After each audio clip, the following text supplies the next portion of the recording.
How's it going, everybody? This is Connor Lavelle, also known as Slight, on the Pokemon TCG Cube League Discord channel. I'm joined today by Mike Gibbs, Slade Robertson, aka AS Robertson, and Zach Kreckler, aka Z Kreckler. Um, Zach is a very experienced cuber. Mike is a less experienced cuber, but he tends to do quite well. And Slade is, of course, the cube owner for this month's league, so I thought it would be a lot of fun to get together and do power rankings for all of the decks. Just a word before we begin. If we have a deck rated low, then that doesn't necessarily mean it's bad. I think that the deck quality for this league in general is really, really high.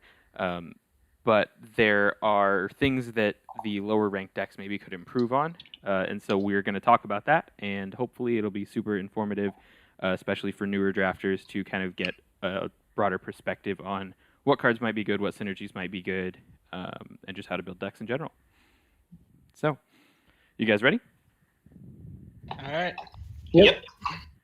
All right, so we are going to start with our number 27, and we'll just go in order of the spreadsheet. So it'll be me, then Mike, then Zach, then Slade. All right. So my 27 slot is Commander Bakara. Mike? Pat Mac. Okay. I had Molly in number 27. Okay. And I have Justice's Tyranitar deck. You have Justice at 27? Really?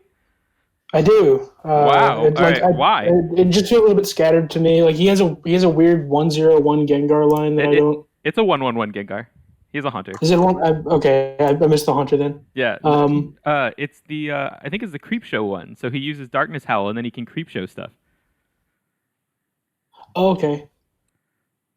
See, we're already getting some nice Yeah. I thought Justice. Which I mean, like the Tyranitar line is, I think, really solid. Like it's a pretty thick Tyranitar line.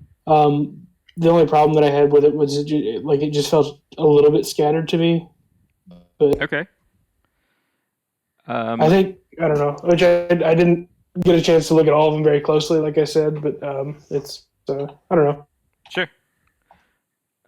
Which I mean, he may surprise me. He may go 4-0 the next 4 rounds. Yeah. Yeah, I don't remember exactly what I've got him ranked at because I've got it covered up right now, but I know he's at least in my top 15. Okay. Same here. But yeah, I thought Bakara's deck was he made a mistake with deck building. His Regigigas can't attack.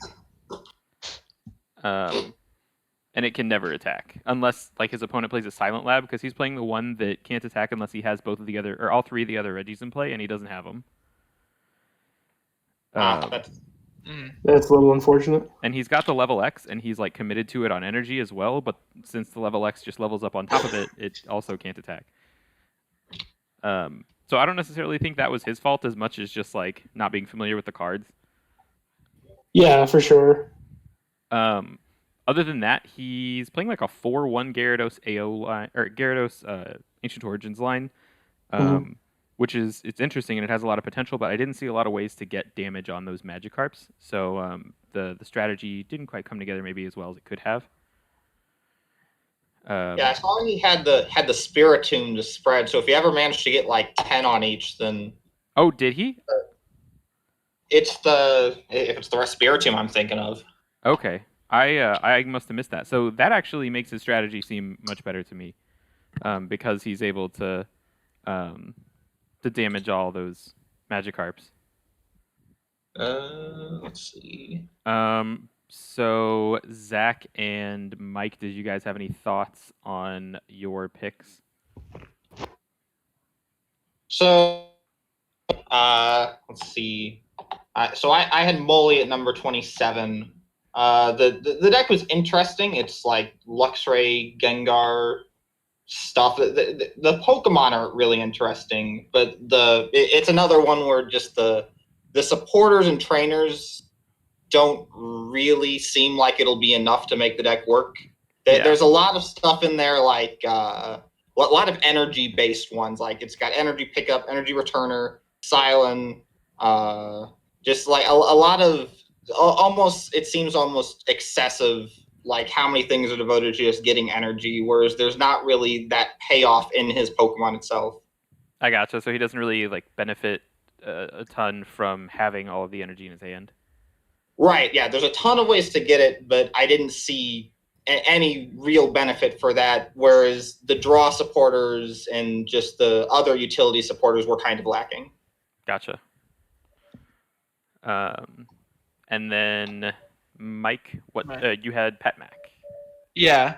So basically, what I think there, 2 lines is a lot to like ask for, and he doesn't have a lot of support to get him out. So that's my concern on it. It's playing multiple energy types, Mhm. and I don't think it'd be consistent enough to compete with many other decks. The way I'm looking at it. Gotcha. Yeah, that makes sense. I would say that across the board for all of us, consistency is going to be a major factor in some of these lower ranks. And the only real takeaway from that is maybe prioritize trainers, supporters that draw you cards or search Pokemon a little bit higher, and then your consistency should pan out a little bit better. So I'm going to move up to the next rank. For 26, I have Luigi Nico. Hmm. Okay. Mike. I have Bakara, same one you had. Okay. 27. I also have Luigi Nico in 26. Okay. I have Molly at 26. Okay. All right. Okay. So I will start with what I've got. So I thought the lightning side of his deck was pretty solid. He had a lot of good attackers. Luxray and Electivire are both perfectly serviceable lines. But I didn't think the Rhyperior really made a lot of sense. I didn't really get where it was coming from. His deck didn't have like a huge energy count, so his level X isn't going to be doing a ton of damage most of the time. Like usually it's going to mill like 3 or 4 valuable cards and then deal 50 or 100 damage. And then I also thought the consistency on that side was not the best. Yeah, this was one where it kind of seemed like if the Rhyperior wasn't in there and that was just more consistency, then I would really like this deck. It Right. would seem really focused. I think this deck would like jump like 10 slots if Right. Instead, it's just there's 4 cards that seem like they just won't really be helpful. And like you said, the consistency, like it's not too far off, but it needs more. Yeah, it has a decent number of trainers, but a lot of the trainers don't like search Pokemon or draw cards. Like they're more utility based. Mhm. So that was something that jumped out a little bit too. So I do like the Bill's Teleporter and Erica in there. Yeah, I'm a big fan. I mean, he has like good cards for sure, and I would say that that's true of every single deck that we're going to talk about. Like people drafted good cards in general. Nobody just like didn't put something together. Yeah. But in a field of competent decks, there will inevitably be some that come out stronger than others. Yeah, and like you guys said, as far as the lightning side of his deck goes, I think it's fairly strong. Like he has an okay Luxray line, and Thunder Mountain Prism Star is always great. But I think it mostly comes down to like the Rhyperior line is really weird, and then also like a lack of really good draw. Yeah. And then, Mike, what did you have? I had Bakara, and we already went over we this. talked about that one. Yeah. Okay. So moving on to 25, I have Molly. I have the Jew mill deck. Okay. I think that one's going to be pretty polarizing. Yeah, I had Deogenerate at 25. Okay. I have Commander Bakara. Okay. So I had Molly. We've talked about their deck some. Zach, you talked about it. What I have here is I thought that the Gengar covered the Luxray line's weaknesses fairly well, and it could also a lot of the Gengars spread damage. It rounds out Luxray's numbers. Like Luxray swings for 120 pretty easily, but that doesn't always grab it at one shot. But I really worry about the consistency in that one. Yeah. Mike, on to you. Okay, so in Cube, I feel like mill might be like too slow to mill. Like are too easy to be played around. Like if anyone runs Victini Prism, you can't win that. It's nearly unwinnable, in my opinion. Yeah, So, I definitely get that. or if someone Lysander Prism Stars one of your Durants, that's really bad. So yeah, a little bit of a spoiler, but I have him a little bit higher. But I talked about pretty much the exact same things that you do. In that, like, it's his games are pretty much going to come down entirely to what matchups he hits. Yeah. Like if he hits Victini Prism Star or Heavy Recovery, or I think Gyarados is very, very bad for him because, you know, he makes his opponent's attackers stronger and they hit him for free. I think that there are some decks in the cube that are going to give him a really hard time, but I think his deck is well built. So I think if he is not under that level of pressure, then he will be able to do well. So. Yeah. Top 5 for creativeness, though. Yeah, I thought it was a really cool deck. Yeah. For sure. Okay, so Zach. So I had Degenerate's Yanmega Basics deck. Yeah. This one's neat. Like, as far as creativity, like, this is probably toward the top 2. But my biggest issue with it was just an utter lack of draw support. Like, his Pokemon are solid. He's got a lot of good consistency Pokemon, like in the Uxie and the Jirachi. But he only has 3 draw supporters total, and one of those is Kukui. Yeah. So I could see this deck running into a lot of problems if he starts, say, one of the many Arceus, or he runs into any of the hand disruptions. This cube's got Red Card, it's got Stamp, it's got Marnie, a lot of ways to shuffle back in. So I could see consistency being a major problem for this in particular. Gotcha. Makes a lot of sense. Yeah, which I have a little bit. I may have a little bit of insight into his deck. I played him in the first round. He like the problem I think usually came down to like committing to one thing or another. Like he had, like, for example, the Arceus that it's like if you have 6 Arceus on board, you can search your deck for an energy and attach to each Arceus. He had that Arceus, but only 5 Arceus in total, other than not counting the level X, of course. Oh, so he couldn't. Yeah, very, very, very close. But I mean, he had, like, you know, Holland's Cast Form, Electrode, and Magneton to kind of, you know, power up whichever Arceus he needed, which I thought was really cool. But a lot of the time, it just kind of felt like he was either taking a little too long to power up attackers because he doesn't have great draw support, like you said, or it was just, or he would like. Basically, he would try too hard to do one thing because that's kind of what the deck would require, the way that he built it. If you're able to knock that one thing out in a turn or two, hitting it for weakness or whatever, it doesn't really pay off as much as he would need. Yeah. But it's a very, very creative deck. Definitely. I always like to see Arceus. All right, so we are going to move on up to 25.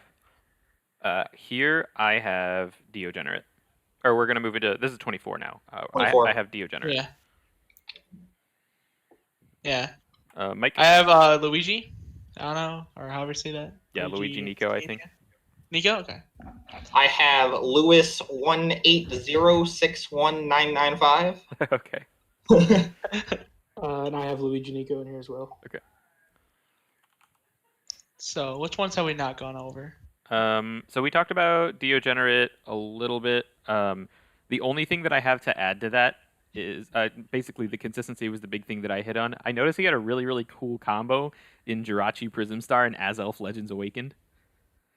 That's pretty sweet. So, Yeah. so that's a really sweet combo. Jumps, you had a prize. I'm a big fan, and I think that if the deck had a little bit more consistency, then it would be really, really threatening because his deck does do a lot of things, and that is a really scary trick. So Mike. Which I forgot to mention against full bench, so you couldn't bench the Jirachi. Ah, I see. That doesn't help. Hey Slade, Yeah. your mic is slowing down a little bit. That sucks. Yeah. So, is Luigi same thing? Like, too much going on. Like, if you just made it more simple, I think it'd be a better deck. Like, or more powerful deck in this cube. Yeah, I That's definitely all I- gotcha.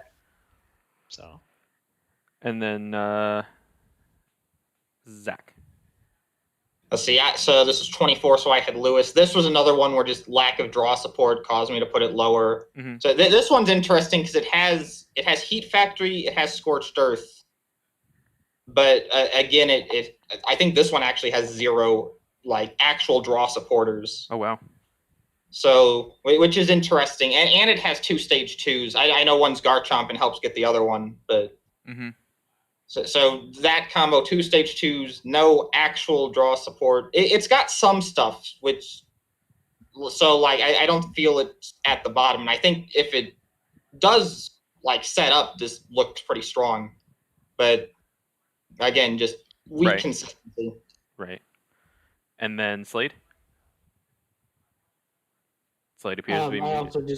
also just had Luigi Nico. Okay. Yeah. Okay. We talked about Luigi's deck quite a bit.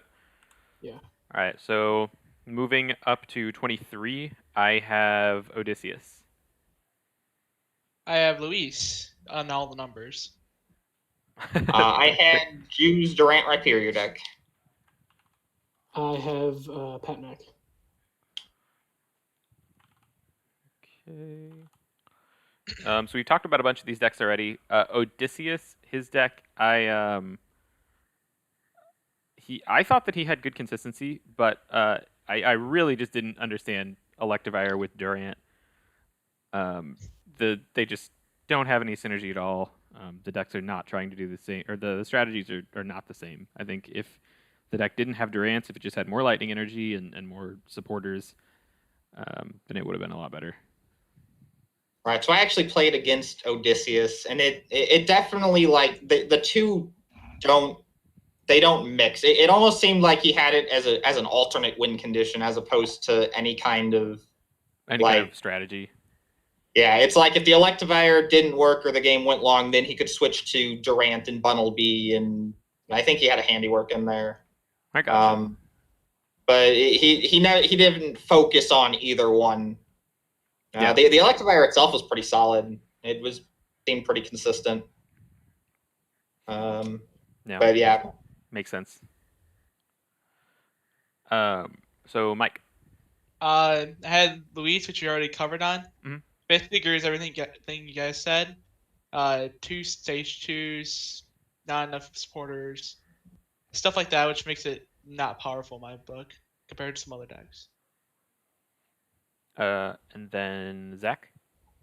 All right, so I had the Durant Rhyperior Jews deck again. Yep. And we've kind of covered that. I think the one thing we didn't mention is that the other thing I didn't like about it, and I know there's not necessarily a ton of it in this cube, is there wasn't really any kind of disruption in it either. Mm-hmm. So if you had an opponent who did get set up and could start just one-shotting Durants, then you were in a race. There wasn't any real way for him to stop that.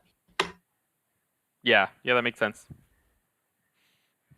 Just vulnerable to and I had that as well as my last note with his deck was any deck that was gonna hit like 80 damage on turn 3 would be pretty tough just because it would put on so much pressure. Right. And then Slade.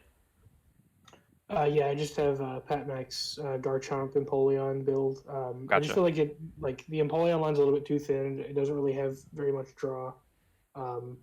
Which I guess like he does have scramble energy, I guess, to maybe pull off one big turn. Mm-hmm. But I felt like it just had way too little draw to function with 2 stage 2s. Yeah, and I actually played Pat Mac round 1, and his deck was interesting. He went for Magcargo right away, which I definitely think is the right play considering how much his deck is trying to set up. But his low supporter count really came through. I think there were quite a few turns where he just didn't have a supporter, and then I was able to put enough pressure on him that he needed to just do too many things in a turn, given that he wasn't seeing that many cards. One last note that I had on that deck is, and I have this note for a couple of decks because it seems like a lot of people paired Garchomp with other stage 2s. I didn't necessarily feel like some of the synergy was there between Garchomp and the other lines that were paired with it. So I know like one deck pairs it with Infernape, one deck pairs it with Empoleon. Restore is a really cool attack. I think there was a player who did really well with making a deck that used Restore to its fullest. but and that they're much higher up the list. But I think that I don't know if people were trying to synergize Restore with other stuff, or Garchomp was just colorless, and they paired it with stuff. But I didn't think that it necessarily like covered weaknesses that Empoleon had as a line or the Infernape had as a line. I thought it was just kind of two different decks that were put together. Yeah. But so who are we on now? I'm sorry. I think we just finished the set, right? I think Yeah. so. Okay. Yeah. Yeah, we should be moving to 22 now, I believe. Yep. Okay. Moving up. So at 22, I have One Pint Paul. I have Odysseus. I have Vent. I also have Odysseus. Okay. So actually, I forgot to record that. I think at the end of this, we might have to just fact check me and make sure I have all of the right rankings. So Mike, you said you had Odysseus. Yeah. Zach, or you had Vent, I had Vent, yeah. and then Slade. Who did you have? I had Odysseus as well. Odysseus as well. Okay. So Paul's deck actually has a lot of cool things going on with his Pokemon. It's like a Torterra, Glaceon, Leafeon deck. A lot of really strong level X's in general, but I worry about the really thin trainer line. He's got Alolan Vulpix, and he's got Uxie LA and Uxie level X, but I don't think, I mean, you know, you're going to get to use those when they're most relevant and then not again. And I didn't think that he had enough supporters to like keep cards moving into his hand. And I especially think that like Leafeon level X, I don't remember if he had the level X, but I believe he did. And Torterra is just a really energy-hungry Pokemon. I mean, you're going to need to constantly be seeing more cards to be able to keep powering up attackers. So, Mike. I had Odysseus for. Okay, right. Yeah. Yeah. For the same reasons before. Like, I don't know. I don't understand the Durant too much, but I think it's fair. It's middle of the pack deck. Yeah. Zach. So I had Vent, Empoleon Stage 1 deck. This is another one where it just seemed not enough consistency and a little too much going on as far as the Pokemon. Yeah. Like, I think this one, it's got the Empoleon line, it's got Scizor, it's got Evolutions, it has Yanmega, and it has Lucario. Oh, I do remember that deck now that you talk about it. It's a lot. Like, yeah. I feel like either going like maybe just ignoring the Empoleon and focusing on the nice Stage 1 diversity there, or maybe cutting out some of those for just more consistency would have been good here. It's neat, but little too much going on in the Pokemon, right. I think. That makes sense. Slate? I just had Odysseus here. Okay.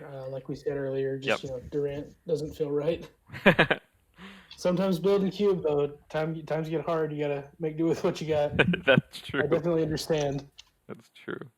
All right, going up to the 21 spot. Here I have Pat Mac, which we have talked about quite a bit. Yep. Mike. I have 21. I have Dio at 21. Okay. Zach. I had Zach Porlier at 21. Oh, that's a new one. And then Slade. I have Deogenerate here. Okay. So. Did we just make the same like list? Deogenerate has. Apparently. Deogenerate has 4 ratings now. I think. I think I may have missed a couple of ratings, but they may be the first person with all 4. Mm-hmm. So Zach Porlier is the only new one out of this round. So just go ahead and talk about that one. All right, so that was Lux Chomp, which I love the fact that it's Lux Chomp. Yeah. Yeah. It was another one that I feel kind of goes back to your point about Garchomp not really being the best, like Garchomp plus another Stage 2 not really being the best pairing together. Yeah. And this one was a little better on consistency, like compared to some of the other ones below that I've ranked below, but it still seemed a little light, especially given how many Pokemon he needed to get out. Yeah, that definitely makes sense. I think the trend was if somebody drafted Garchomp, there was one player that broke this trend, but if somebody drafted Garchomp, then they tried to pair it with another stage 2. And I don't know if I really felt like it worked out in any case. Yeah, I'll be interested to see if any of these like prove us wrong. Yeah, I mean, I would love to be proven wrong on this scale. I think it'll be really interesting to see how all of the lists kind of shake out against each other. Yeah, I want to see like a life explosion from Garchomp. It'd be so cool. It would. It'd be really cool. I want to see Mill make the finals. Hey, the Fox was so it's gonna be Electivire Mill.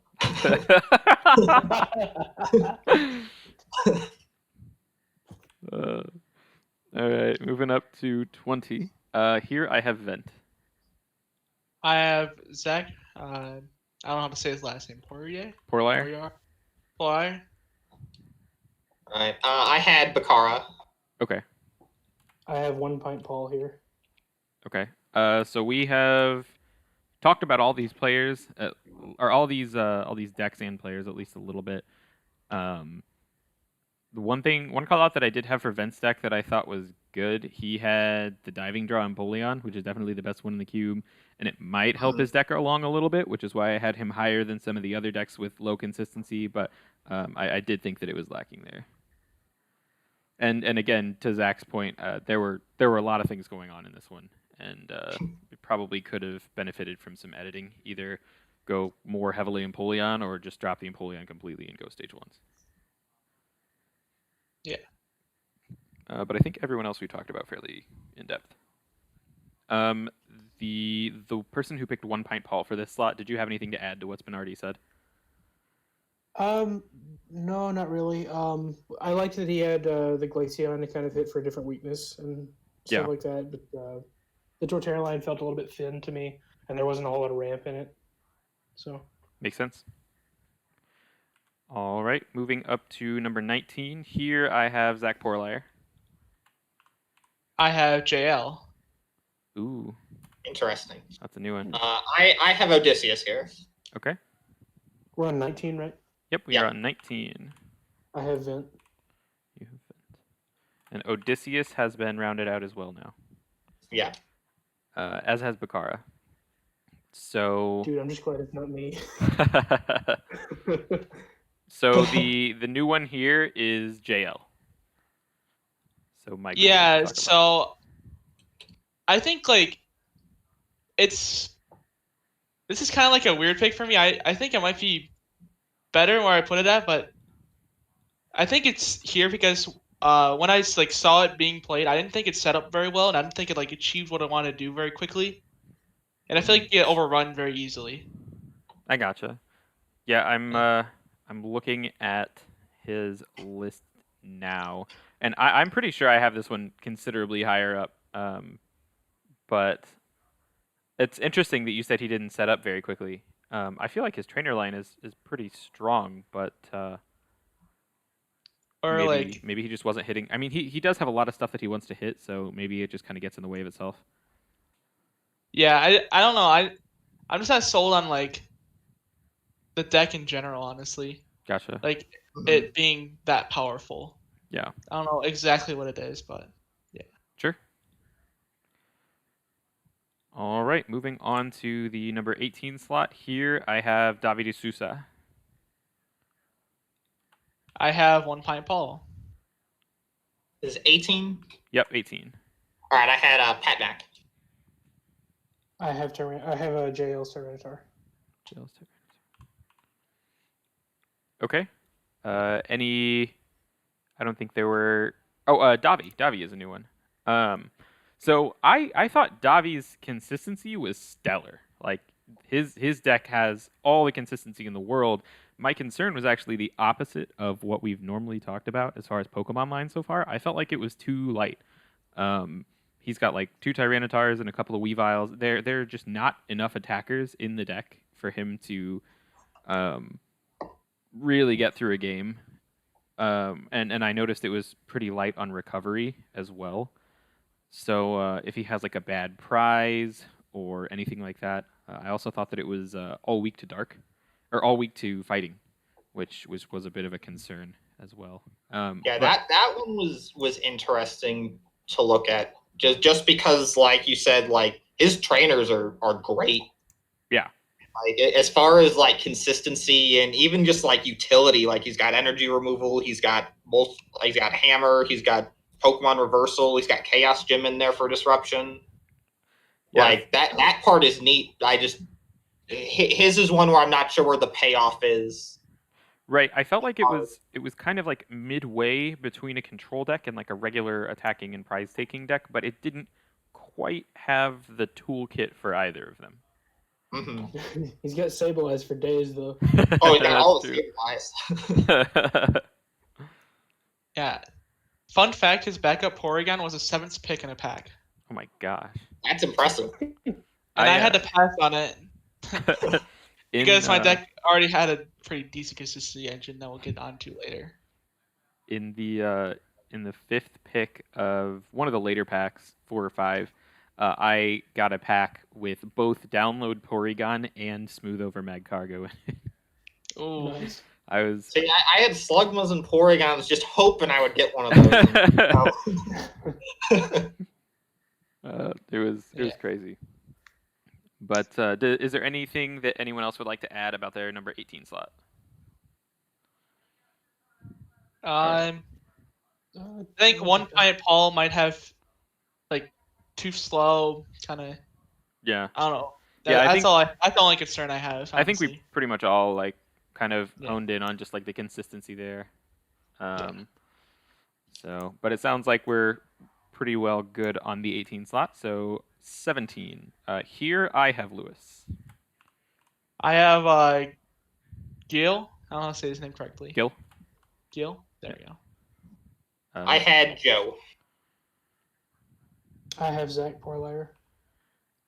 Okay. So Zach Porlier is rounded out as well.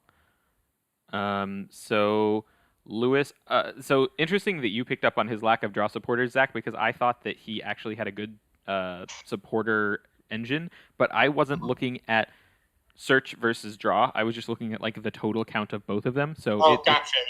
Yeah. it's interesting.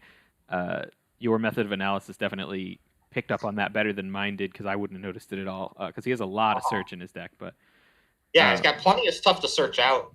right. And a couple of things that I pulled out. So, we already talked about, like, I don't necessarily, or we all kind of agree that Garchomp isn't necessarily something you just pair with whatever. But another thing that I picked out in his deck was I don't think he's ever going to be able to use Flare Up on Infernape level X, because there are only 8 basic fire in the deck. And 1 double rainbow. So he can use Flare Up if he's got the double rainbow. He might have a Holin's Pokemon or 2 as well. I'm not 100% sure on that, but just the odds of having all 8 fire energy in your discard, none of them being in your deck, none of them being in your prizes, I don't think he's ever going to be able to use the attack. So I think a little bit more of a streamlined deck around the Infernape, or even just converting some of the other energy in the deck to basic fires would make this deck go higher up on my list.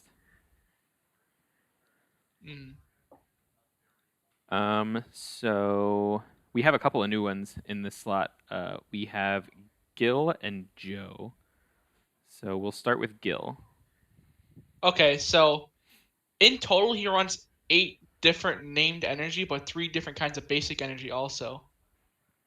And which could be inconsistent, but he's running a colorless deck, so it's not that crazy inconsistent. He's also running 2 different stage 2 lines, which could be kind of concerning for consistency also. Yeah, I thought his deck was interesting. I think he was using, I think he was running Gengar level X, right? Let's see. Yeah, he had That's Gengar correct. level X in there. Yeah. So His was the thin Gengar line. It Right. was 1-1-1 or 1-1-2-1. Yeah. So I took that to mean that he was planning in general on restoring a Gengar.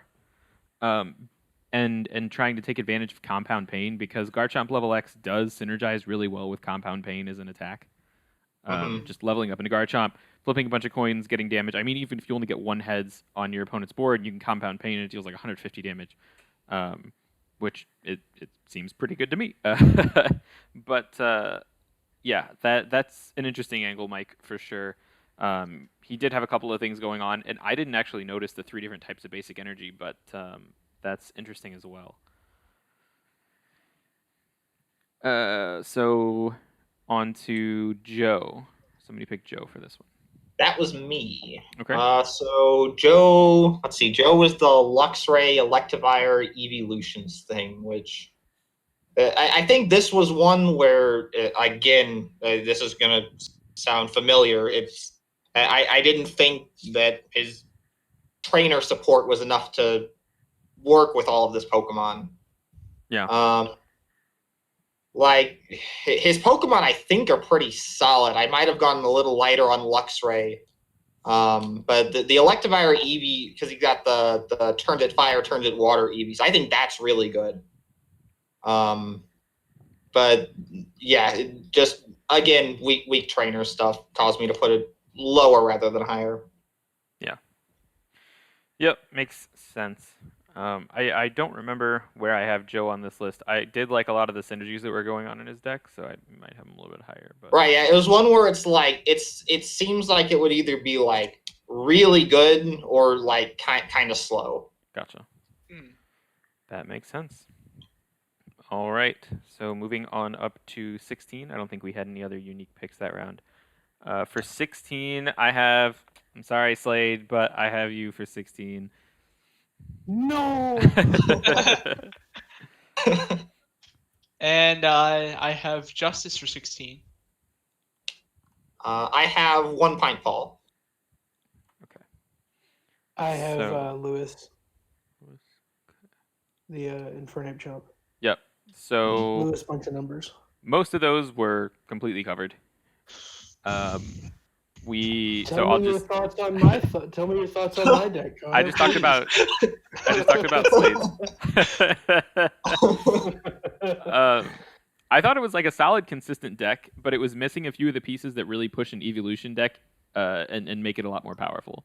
So things like Flareon, Plasma Flareon, Glaceon level X, big cards Yeah. that do a lot. I felt like the deck was a little bit light on those. I think it was totally consistent. It had a cool evolution line. It wasn't trying to necessarily do too many or too few things. I just thought that it was kind of missing the big payoffs in evolutions that really push the deck. Yeah, which like it wasn't a matter of like me not choosing them. It was more just a matter of me not seeing the cards. Yeah, and I definitely think I that's I didn't see Flareon or Plasma Flareon or even the Ancient Origins Flareon. Zach hate drafted my Glaceon. I did hate Glaceon. Thanks, Zach. And But I mean, you know, I had most of the evolutions, just not like the 2 like bomb cards for the evolution stuff. right. So I Yeah. understand the ranking. Yeah, I didn't think it was a bad deck by any means. I just I thought that I gotta say, missing those though, couple of cards detracted from the deck. Yeah, I gotta say, Bennett pulls some weight though. Like Bennett does a lot. That's I was good. curious how well that's been working out because it looked pretty interesting. It's pretty nice. Just like you throw an energy on early game, and then you can like baby search a Holland's Magneton, deal 90 out of nowhere. You know. Yeah. so yeah, I bet everyone who's watching this video and their name's already been said have thought in their mind, I missed this card. I really want it. And I wish I had it. That's kind of just how this one went. I think for some people. Yeah. Yeah. Yeah, and I think something that we could talk about a little bit toward the end maybe is in the draft, just kind of figuring out when to adapt. I know in my Oh, yeah, for cube, sure. by the end of pack 2 or 3, I had deduced that 3 separate people were trying to draft Gengar. Because I took a Gengar pack 1 pick 1, and then there was a pack with 2 Gengars in it, and it went around the table once, and neither of them came back. So just understanding when a line is almost certainly off the table and you should just go for something else, it can really help your draft.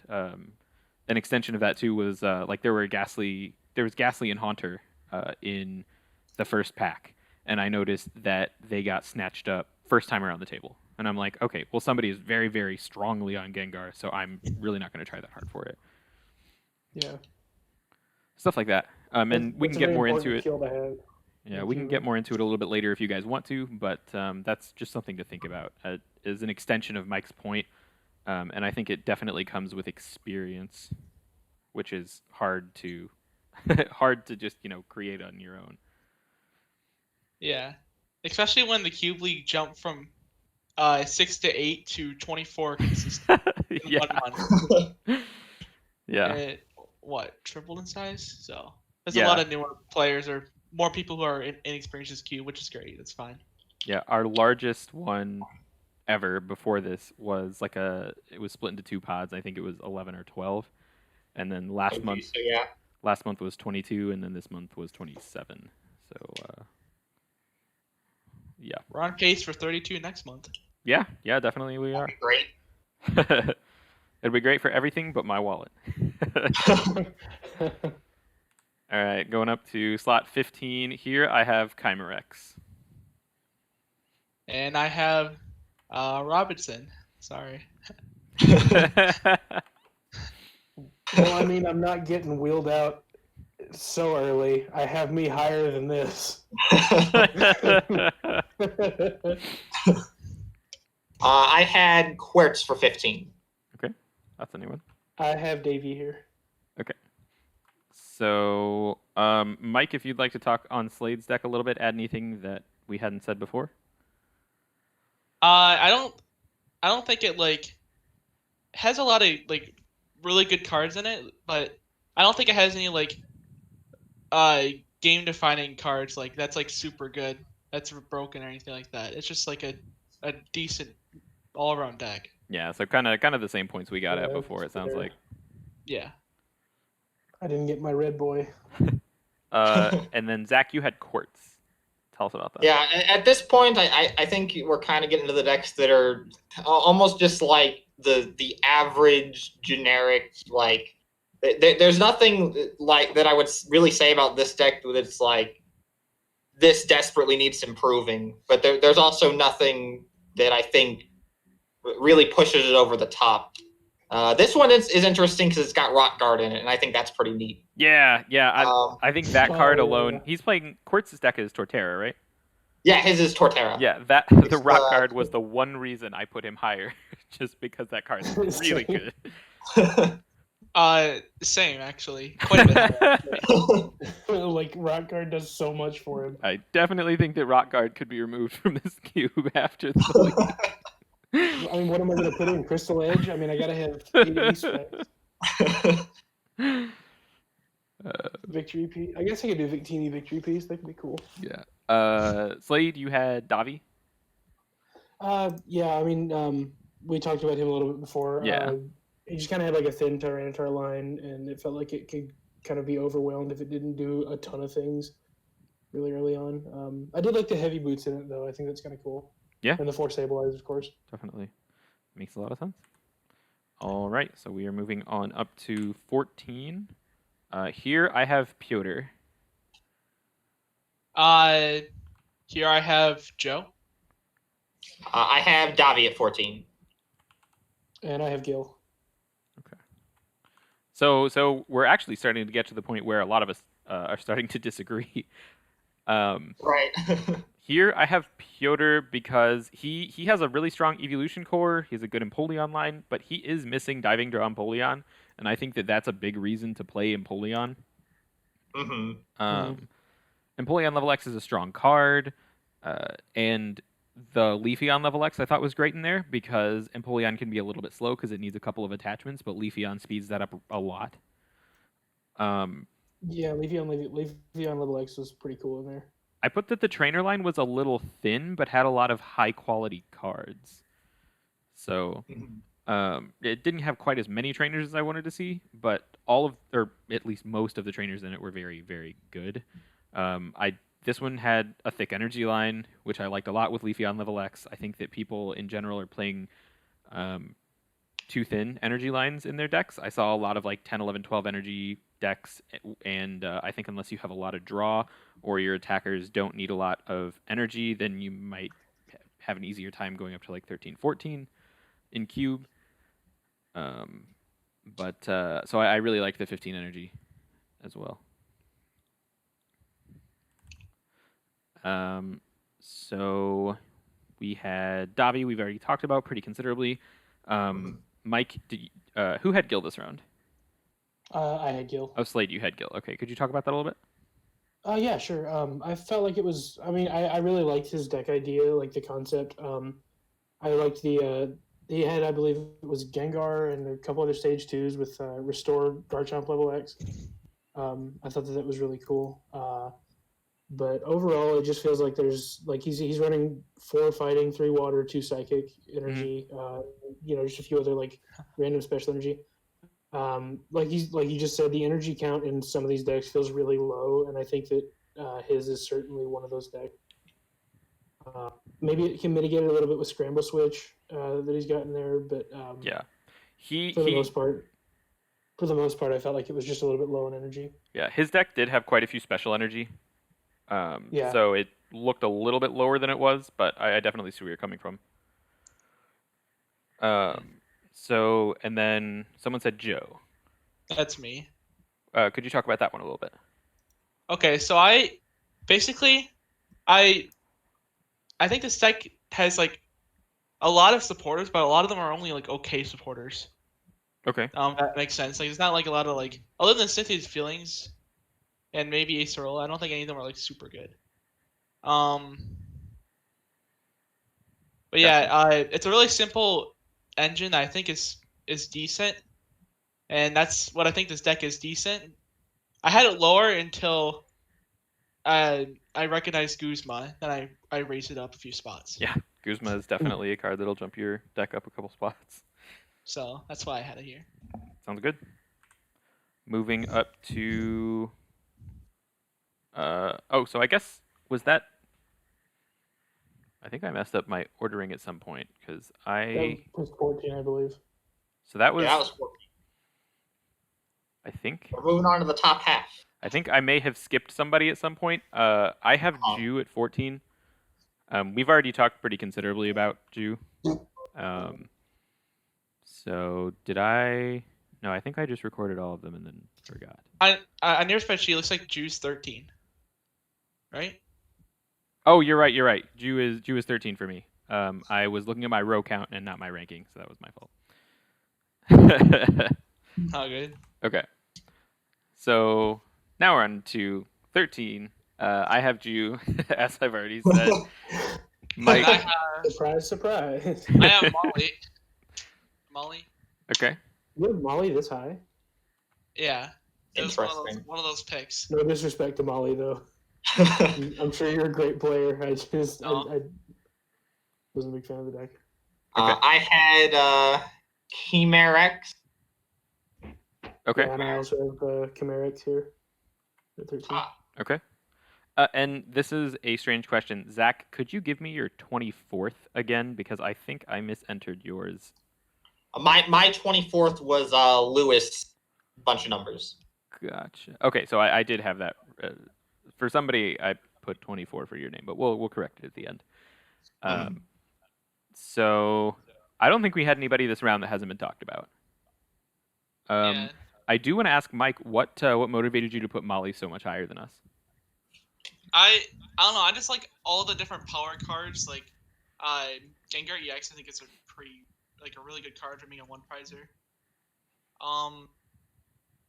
Porygon 2 is always good. I don't think it's like exceptionally good. I think it's still average. I just think it's like a little bit upper average. Okay. That's sure. I don't know. I'm a little bit higher on this deck than everybody else is, but No, it's totally fine. I think it'd be boring if everybody agreed on everything. So Right, for yeah. sure. I think as we start to creep up into like the top 10, I think there's going to be a lot of disagreement because there are a lot of players right now that have like 1 or 2 numbers. And a lot that have none actually. So, all right. So number 12, I have Blue here. I have Davi. I have Justice. I have Jew here. Jew. At some point, I miscategorized Justice. I gave him an incorrect number. I think that I also gave him an incorrect number. Okay. Having looked over his deck now since we've started, I So- definitely gave him way too high of a ranking. I actually think his deck is good, but could you guys give me your rankings for Justice? Mine's 16. Okay. Mine was 12. Okay. 27, and I'm sorry. Okay, so I have a 26 there that shouldn't be there, so I messed I that hope that he surprises me. I genuinely do. up. Slade with the spite pick, man. Like it was just like I was like Empoleon, what? And then like nothing. Yeah. just doesn't like Reno. Yeah. Okay. That was basically how that went. Yeah. So we have 12. Blue is a player that hasn't been talked about at all yet. So he's playing Scizorion Mega. I thought that it was cool. I thought that it was aggressive. It was consistent. I liked how Yanmega's free attacks allowed him to just like attach to a Scizor Prime on bench and kind of load it up. But overall, my biggest fear for the deck was that it just didn't have enough damage output. Like there was nothing in the deck that would have really ever been able to swing for a one-shot except for Scizor Prime, and that probably only gets like one just because it doesn't have a ton of health and it takes a really long time to set up. So I think that it's very possible that this deck just kind of cruises into top 8 because people don't set up fast enough. But I also think that it's possible that it just gets overwhelmed by decks that are higher in the list. Yeah. So Davi, we talked about a lot. Jew, we talked about a lot. Justice, we have talked about a lot. So we will be moving up. At 11, I have JL. I have Chai Marx's. How do you say that? Oh, Chimera. Chimeric? I think we've been calling him Chimeric? Chimerex. I don't know. Chimerax? Yeah. Okay. I have blue. I have Joe here. Okay. So JL, we've talked about a fair bit. I really like his Victini Prism Star play. I actually really would have liked to have seen a third Fire Energy in there just to really push that attacker because I think it's insane in this cube. He does have Gladian, Right. so he can retrieve the fire from the prizes if he has to, but I really would have liked to have seen a third. 11. So we have another blue pick. Yeah, mine. Interestingly, my notes are pretty much the same as yours on this. This where you had it just 12 versus 11. It's like I think his consistency seems great. It seems nice and aggressive, but I'm questioning his damage output. Like, basically everything you said is is I what have you've written down. pretty much the same ranking. All right. Yeah. Sounds good. All right, we are on up to 10. Here I have Quartz. And I have big mover upper Vent. Oh, all right. Oh, cool. I have Piotr. Okay. I have blue here. You have blue here. Okay. Seems like there's a bit of a consensus on blue, although Mike could shake things up still. So Quartz, Quartz we talked about quite a bit. Very nice streamlined Torterra deck. That is, I mean, it's good. It doesn't have anything to shore up Torterra's weaknesses, but it does have Rock Guard, and that card's really good, especially because Torterra has like the highest health of any stage 2s in the cube. And that's another reason why it's high in mine. Once again. Okay, so we have Piotr coming out at 10. No, it doesn't. Yeah. Do you want to talk about that? Yeah, so I mean, it just seemed like it's pretty strong consistency, pretty good, solid Empoleon thing. I do think, like, I don't know, it just seemed like a pretty solid deck overall. Cool. And then Mike, you dissented pretty hard with Vent. Okay, so he plays Empoleons. He doesn't have like the busted draw 2-1. But he does have a lot of like really interesting stuff. Like Scizor Prime's an amazing card. Yeah, Mega Prime's an amazing card. Tauros is decent. He also has Ditto.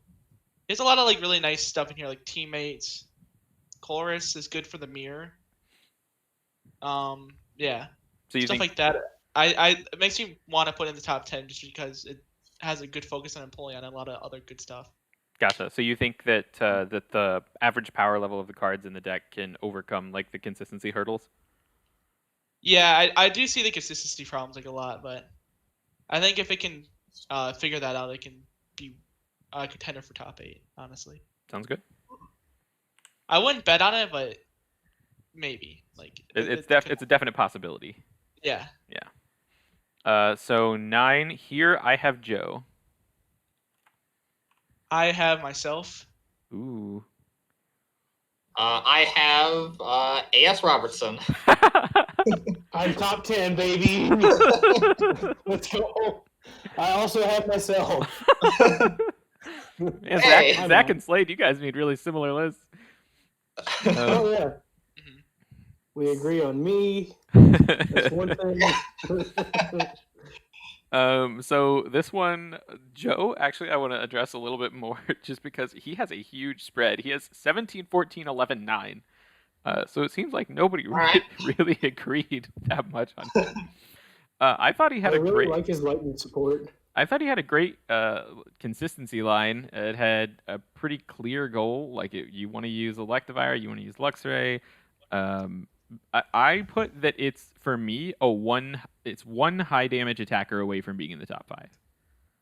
Mhm. I said that Flareon and Vaporeon might do some legwork by giving Electivire the weakness, and it could make the difference. But in general, I thought that he was just going to be a little bit shy on damage. But very interesting that we had such a spread there. Right. Yeah. So we had the double Slade pick, and then Mike, you picked yourself here. I would definitely like to know why you did that because I have you much higher. Well, I'm just kind of expecting like 9th place, just kind of where I am. It's part of the reasoning. Second of all, like there is some issues with the deck that I could see making it out of top 8, but yeah, this deck is super complex, and I could see like its power level going down if I misplay with it a lot, which I did actually in the first game. So I don't know, like purely in the power level, it could be higher than 9. But I don't know. I started off at 15. I just like went up or down because I literally have no idea what this deck's gonna do. Gotcha. Yeah, yours I seems just- super I just hard to seldom- evaluate. Like, Yeah, like there's so many like small strategies and stuff you do against other decks. It makes it really fun, but there's a lot of like I don't know. I could do like a 20-minute talk about how everything in this deck interacts with all the other stuff, and right. like there's so Mhm. much different stuff. Yeah, With 2/2 more cargo to searching whatever I want yeah. and all the high power stuff. I'll be interested to hear everybody else's opinions about it too, because I think the deck builder has a very, you know, I would not say one-dimensional opinion because they know the deck better than anyone else, but I would say that they have a very strong opinion, just because they're the one that drafted and put the deck together. Right. Well, it's also the Yeah. sort of thing like you know how it works, so whereas other ones like you might not know exactly. So you're like, all right, I know this part's good and I know this part's not good. Whereas other people might either miss that part or you'd miss it on someone else's. Yeah, I don't know how annoying it is to play against or any of that kind of stuff, which could like I don't know. I will say for the record, I tested against Mike several games, and he generally gave me a very hard time until I made significant changes to my deck. So Yeah, I think the deck is very good. but yeah. I don't know. I just don't want to be overconfident because I could just go like 2-3, and then if I have it in top 5, that'd make me look like way off. I don't want to do that. Right. So, 9th got place is fine. I got it. I put myself here completely out of modesty. All right. So moving up to number 8, I have Gil here. Really? Mike. That's cool. I have Slight U. Okay. I have Gil here. I have Piotr. All right. So for Gil, I thought that he had a really cool deck. I thought the Garchomp box deck was Oh yeah, interesting. absolutely. I thought he What was executed his it. spread as far as rankings? Because that seemed a So little. Gil's rankings are 17, 14, 8, 8. All right. I thought that Gil's deck was Garchomp box executed very well. He didn't need to use Restore by any means. He had great targets for it. He didn't devote too much space in his deck. He had lots of consistency. In a game where he's under pressure, he can just be a Garchomp deck, and he can set up pretty much every single time and be strong. But in a game where he has a little bit more space, or he needs his deck to do something different, then I think his tools that he's got can be very strong. Yeah, I'm a believer in this deck. It just looks like this would be terrifying to play against if it goes off right. Like, Right.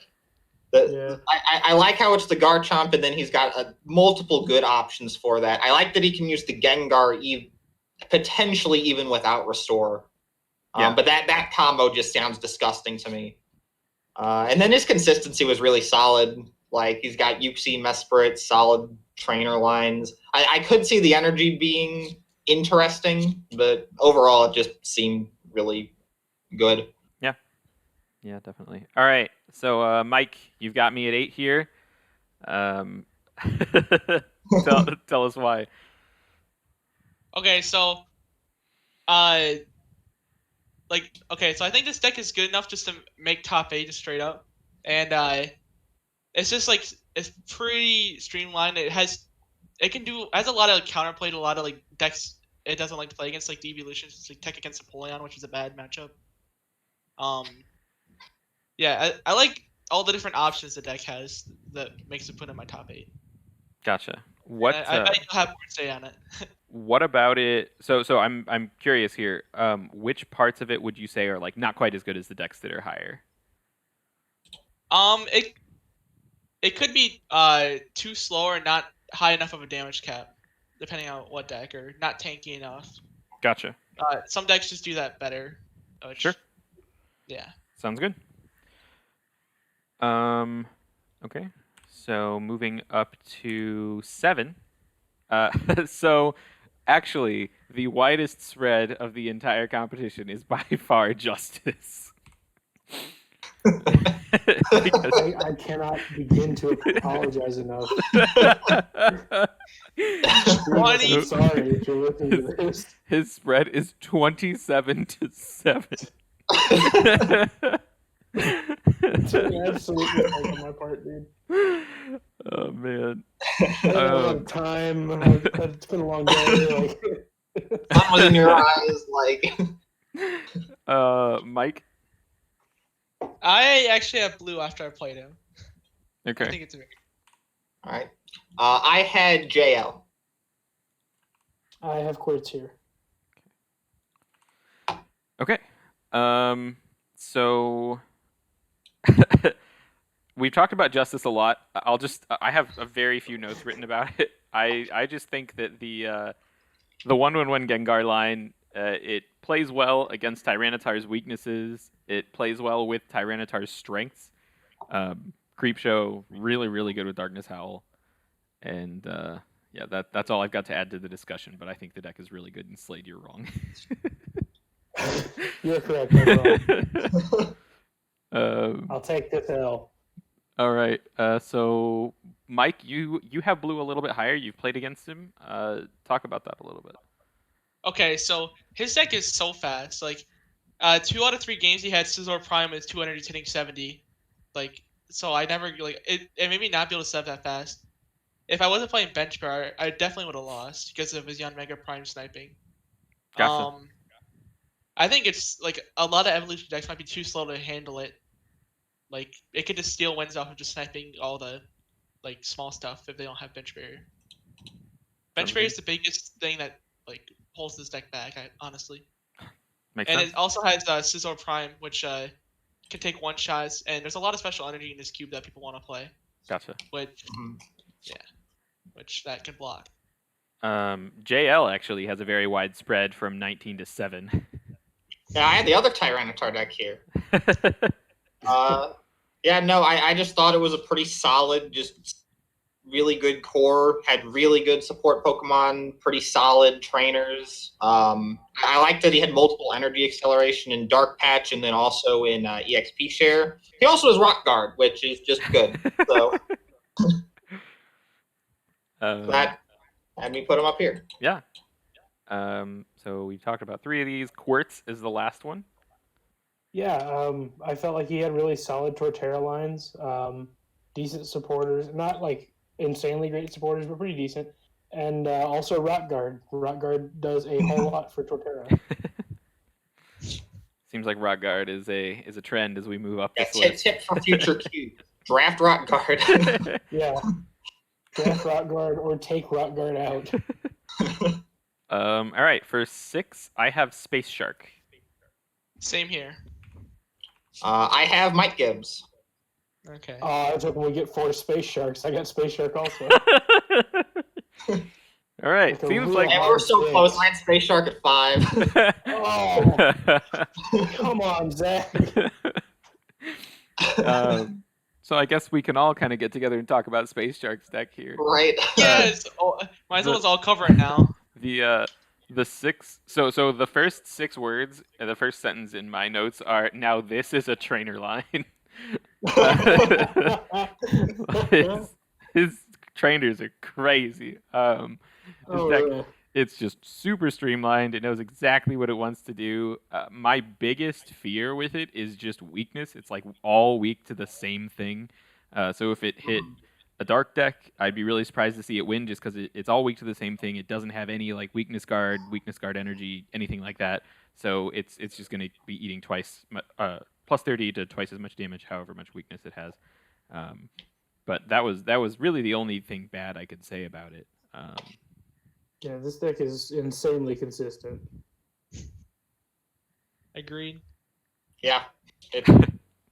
Trainers are good. It looks like one where it's like he realized that no one else is going Gengar, so he could just like wait on some of those pieces Yeah. and then just consistent. Yeah.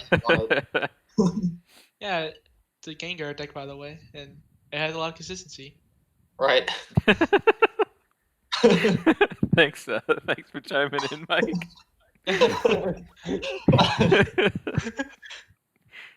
All right. So at 5, I have Zuko. I have Quartz. Like I said, I have Space Shark. I have Mike Gibbs. Even Space Shark's rating is consistent. Yeah. Y'all just aren't believers enough. Everything about Space Shark is consistent, even the rating. So yeah, I had Zuko's Empoleon deck. I thought it was a really nice, super streamlined Empoleon deck. Execute makes diving draw super strong. He's got rare candy for speed. The only thing that I was afraid of was just like a lack of options if he did hit into a deck that was able to hit him for weakness. And Empoleon as a line does have diversified weakness on its own, but only one of them is weak to grass. So I thought that it would have pretty significant vulnerabilities, but overall, and he even has like Skyfield for high damage. I thought it was really good. Mm-hmm. I would say pretty much all of the decks above him are either just like ridiculous or they have lots of options. So maybe as a player, I just prioritize options higher because I think I have Zuko rated the lowest out of the 4 of us. But yeah, I mean the deck is insanely good. So Quartz has a very wide spread, 15-5. Yeah. So what I was thinking was Quartz is its biggest weakness is fire. The best decks in format are Gyarados and Empoleon. So I expect at most one fire deck making like top 8. Mhm. So I don't think I'll have very much issues with like fire. So with that being said, he has Rock Guard Torterra. So like that. So yeah, and it's also just pretty consistent and does its thing. It's really tanky. I like this deck a lot actually. I think it's top 5. Cool. Very cool. And then somebody picked Mike at 5. Yeah, I have Mike at 5. I think he's a really solid deck. Macargo lets you tutor out what you need. You've got pretty good like pivot ability between battle attackers. You got Rock Guard, which is nuts. You got Eviolite, which is pretty solid on Heatran, and then you got Victini Prism Star for the late game. I can't really find many things wrong with it. I wonder if the viewers know Rock Guard is good in this cube. Rock Garden can No, Rock sucks. What are you talking about? Well, the big thing was Rock Guard in this cube. There's no tool removal in this cube. That's the biggest thing. That's why we're so high on that card. If for the viewers at home, if you decide to build my cube at any point, put in a Crystal Edge. Take out Rock Guard. Put in Crystal Wall if you're feeling adventurous. Victory piece, anything? I can see Victory Piece Victini actually being viable. But Rock Guard. Okay, so for 4, I have myself. I have Poirier or however you say that. Forgot. Which one? Peter. Piotr? Yeah, Porter. There we okay, go. okay. Yeah, that's what it is. Okay. That's a Better. pretty good play as well. I had Zuko at 4. Okay. I have Mysterious Player at 4. Ooh, mysterious player. Lowest ranking we've got for him is a 4. That's pretty good though. Yeah. I put myself for 4. Obviously, I'm biased here. There are a lot of things that I thought went well with the draft. I think my card quality is really high. I have I have like some of the best evolutions and basic attackers. Rayquaza EX and Victini Prism Star I think are just really, really strong.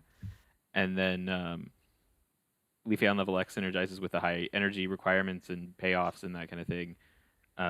My biggest flaw, I think, is that the deck benefits a lot from like a little bit of setup, and if I don't get any space to do that, then I can fall behind. So we have Zuko at 4. Yep, my notes here were good Empoleon plus consistency equals very good deck. Yeah.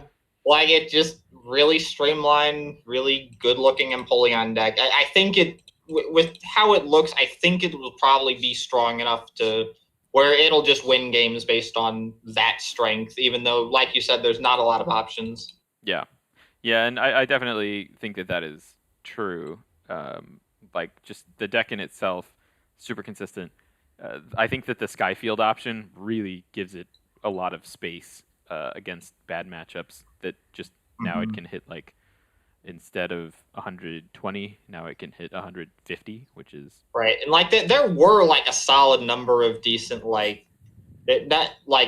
support utility supporters. Like, it had Mallow and Lana. I liked the Roxy in it, especially with Execute. Yeah. Ace Trainer was good. Yeah, it makes a lot of sense. I think the Ace Trainer is interesting because I have a hard time seeing this deck being down very often. I think I think it'll usually be ahead. But so we have a very wide spread again. We have Piotr 14-4. Yeah.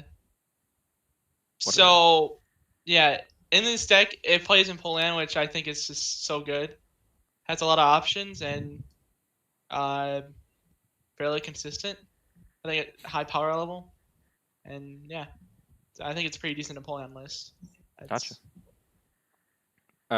So Mysterious Player at a 4 for Slade. Slade, give us your reasoning.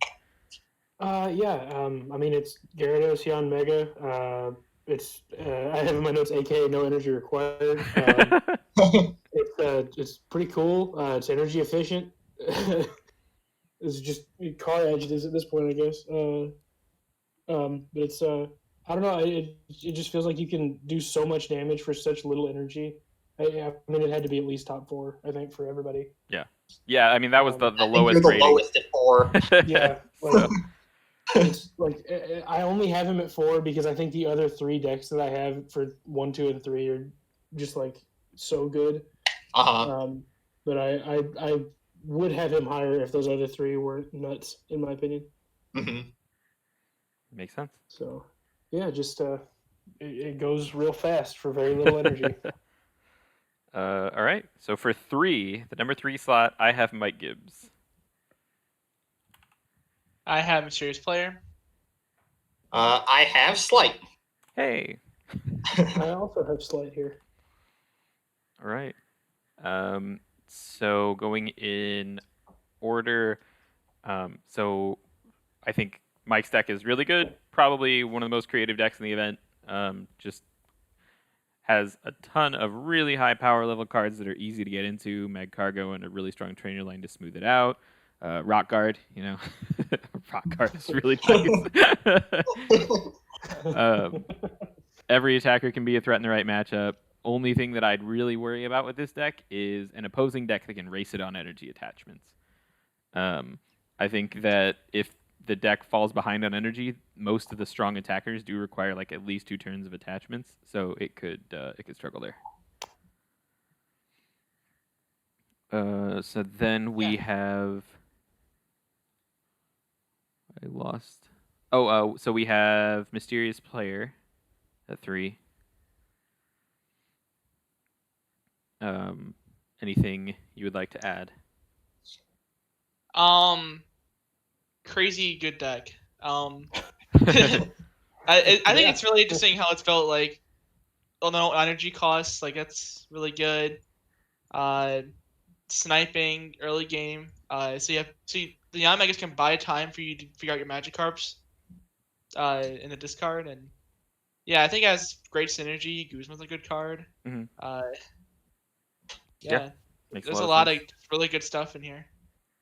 And then Zach and Slade, you guys both had me. Is there anything else Yep. you guys would like to add to that conversation? Or Yeah, I mean, just seemed like one really strong fire core.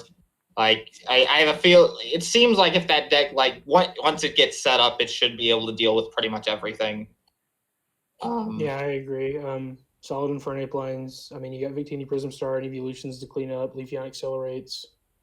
Yeah. Like I think maybe a little bit higher if water weren't so good, like Empoleon and Gyarados in general. yeah, it was interesting. I went back and forth over how thick I wanted the fire line to be, and at the end of the day, I think I only have like 3 or 4 fire weak Pokemon in the whole deck now, or 3 or 4 water weak Pokemon in the whole deck now. Yeah. So I really tried to mitigate that, but I would definitely say that like my biggest fear would be a really strong water deck, which fortunately for me there are 3 of in the top 5 decks. Looks like yeah, you can't keep it one thing- pocket change. One thing that hasn't been said about my deck that has been said about many decks before it is Rock Guard. I also have Rock Guard. It feels like more than 4. Guard. It's such an insignificant, useless card. What are you talking about? It feels like more than 4 people have Rock Guard. It really does. It really Right, feels yeah. like more than 4 people have it. It seems like we've talked about Rock Guard like 19 times. Every time the deck comes up, it's like, oh, there's a rock card. Yeah. Quotes. Let me tell you about Rock Guard. Yeah. But yeah, okay. So moving up to 2, here I have Mysterious Player. My round 2 opponent, Zuko.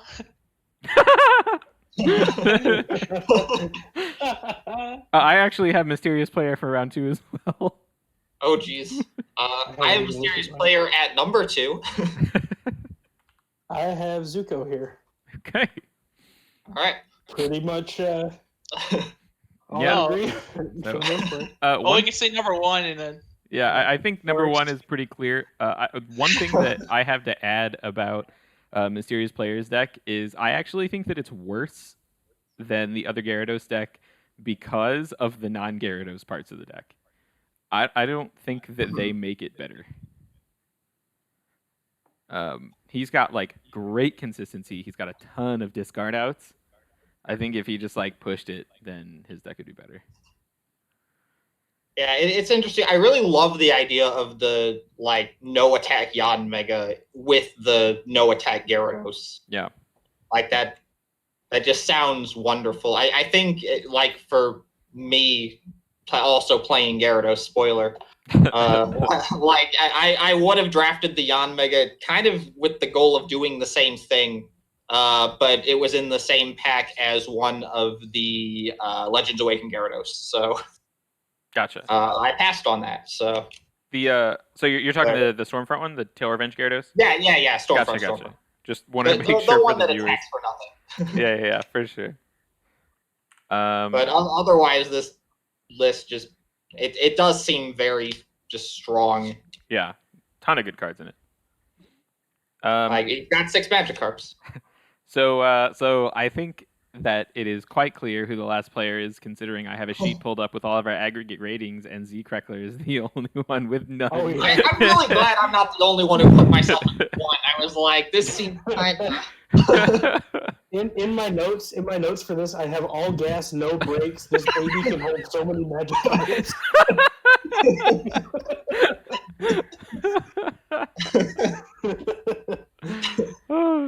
Oh my gosh. But to talk about the deck a little bit for the people that haven't maybe looked over it as much as we probably have, it's an insanely consistent Gyarados deck. Tons of discard outs, super powerful trainers. There's really nothing to fault. I couldn't come up with anything to like detract from the deck with. I mean, maybe like a Battle Compressor would have been good, but like I would have liked Battle Compressor, but yeah, like I don't know, this deck's good. yeah. I'm proud to have led your draft, sir. I can't even think of a deck that you're scared of facing. Like at all. Like there's nothing like, oh no, I have to face that. Yeah, even if the Flareon with the grass and run him in the fire, yeah. Yeah. So Zach, now that you are the unanimous number one, call out which person in this, or which deck out of the list would you least want to face?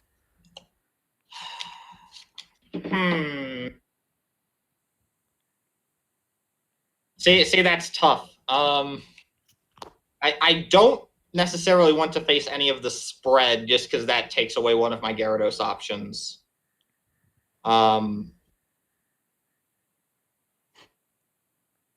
Because that gets rid of the whole Magikarp Unknown V thing. As far as not wanting to play against something, though, it probably is Mysterious Player, just because I think the two Gyarados can go head to head. Yeah. Like six Magikarp Gyarados is kind of absurd. Not only because like it hits very hard, like 120 for nothing is absolutely absurd even in this cube. But then also because of the low energy cost, the decks are able to make themselves more consistent since you don't have to have as many slots dedicated for that, right? Or other attackers. So I think it is the other Gyarados would be the thing I would be most scared of, because I think Gyarados can go head to head with any other Pokemon in this format. Yeah. How do you feel like playing in the mill? like seriously, like you're discarding so many like Magikarps and stuff. Like, do you feel like mill? No, I think the thing with mill though. So at least the Durant, I've already taken care of the Electivire mill, but it's the sort of thing where I think once you get to the point where you're just taking one shots every turn, then it'll be fine. Yeah. Like you can just kind of go a little bit, maybe more conservative with, like being aggressive with Magikarps, and just have them do it for you. As far as me personally, I do have a Flower Shop Lady too, which is pretty useful. That's true. Yeah, I think you would just be able to outrace and outspeed it, especially in the case of Durant. I can just turn myself fire, knock it out with only one or two. Okay. Yeah, so I think it was the speed thing. With that, we now can make our aggregate rankings. All right, so here we have the 27 decks aggregated. So these are not necessarily indicative of any single one of our opinions. However, we assigned a number value to all the rankings, we averaged them out, and here are what that rating indicated. So at 27, we have Luigi Nico's Luxray, Rhyperior, Electivire. At 26, we have Commander Bakar's Luxray, Gyarados. At 25, we have Molly's Luxray, Gengar, Bayonet, Tex. At 24, we have Diogenerate's Big Basics Yanmega. At 23, we have Pat Max Garchomp Empoleon. At 22, we have Odysseus's Electivire Tex. At 21, we have Lewis's Infernape Garchomp. At 20, we have Zach Porlier's The Other Luxchomp. At 19, we have One Pint Paul's Torterra Glaceon Leafeon. At 18, we have Jew's Durant Rhyperior. At 17, we have Vent's Empoleon Stage 1s. At 16, we have the very conflicted Justice with I'm sorry, Tyranitar Justice. Gengar. Thank you to A.S. Robertson for dropping him lower in the ratings than he would otherwise be. Love you, Connor. For 15, we have Davi D'Souza with Tyranitar Weavile. For 14, we have JL with Tyranitar Weavile. For 13, we have Chimerex Torterra Tex. For 12, we have Joe's Luxray Electivire Evolutions. For 11, we have A.S. Robertson Psychic Evolutions. And then starting in with the top 10, 10th place, we have Gil's Garchomp Toolbox. Number 9, we have Blue's Scizorion Mega. 8, we have Quartz's Torterra Rotguard. We did add that since we made this list. 7, we have Piotr's Empoleon Evolutions. At 6, we have the ever-consistent Space Shark with his ever-consistent Gengar Bayonet. At 5, we have Mike Gibbs with Magcargo Box. At 4, we have myself with Infernape Evolutions Tex. At number 3, we have Zuko with Empoleon. And then our top 2 decks of the tournament are both Gyarados decks. Mysterious Player with Gyarados Yanmega and Zach Kreckler with Gyarados Tex. So that is the final ranking, guys. How do you feel about it? Are there any particular thoughts? Nice. Gyarados is good. Luxray doesn't seem as good. Tyranitar seems like it's in the middle. Tyranitar seems extremely average looking at these ratings. It is average. Yeah, And that's, Luxray- skewed Tyranitar in general. We don't like Luxray for some reason. Joe is pretty high with Luxray. But the But bottom 3 The are bottom Luxray. 3 are all Yeah, Luxray. I'd also And- say Rockguard probably is one that we like. Yeah. Rockguard with an auto +3 for any deck. Here, actually, so let's annotate the decks with Rockguard. Rockguard, Rockguard. I assume there will be 4 of them. Yeah, Rockguard. Do we remember who has the 4th Rockguard? Oh, wait, no, Piotr doesn't have it. JL. Quartz has it. JL has it. Right. Okay. Yeah. Rockguard. And, oh, wow, JL really not bringing up the average of the Rockguard. I try. If we averaged out Rockguard, it'd be like what? It'd be like number 6, Rockguard would be what? like It'd top be 5. 4 plus 5 plus 8, so that'd be 9, 17, and then 31. So looking at my handy dandy list here with all the number ratings, it would come in after... Oh, there are a couple of ties, actually. I should denote that. Oh yeah, So- I kind of thought about that in my head.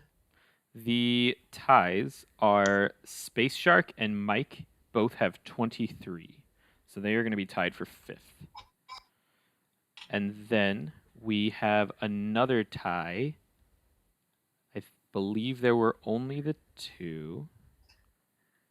And that comes in where? 91. So Molly and Deogenerate have also tied.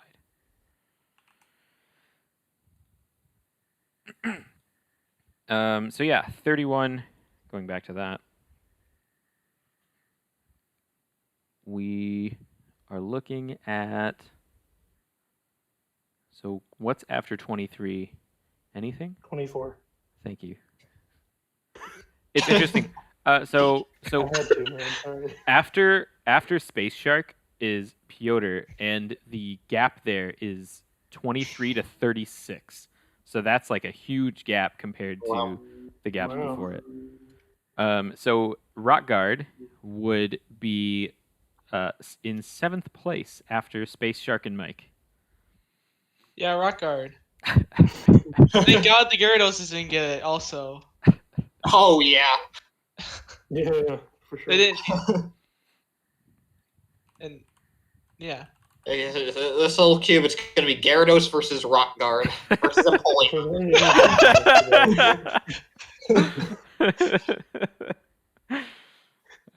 But anyway, thank you guys so much for coming on and talking about it. I had a great time. Hopefully you did too. And hopefully this is informative and entertaining to anybody who does decide to watch it. Gives some basis for all of our ratings. Talks about some of the things you might look for in your next draft, some of the things you might think about when you are drafting or building your deck. And all around, if you guys would like to see something like this again, please let me know either on the Cube Discord, in the comments here, direct message. Anything is fantastic. So thank you again for watching, and I will talk to you guys soon.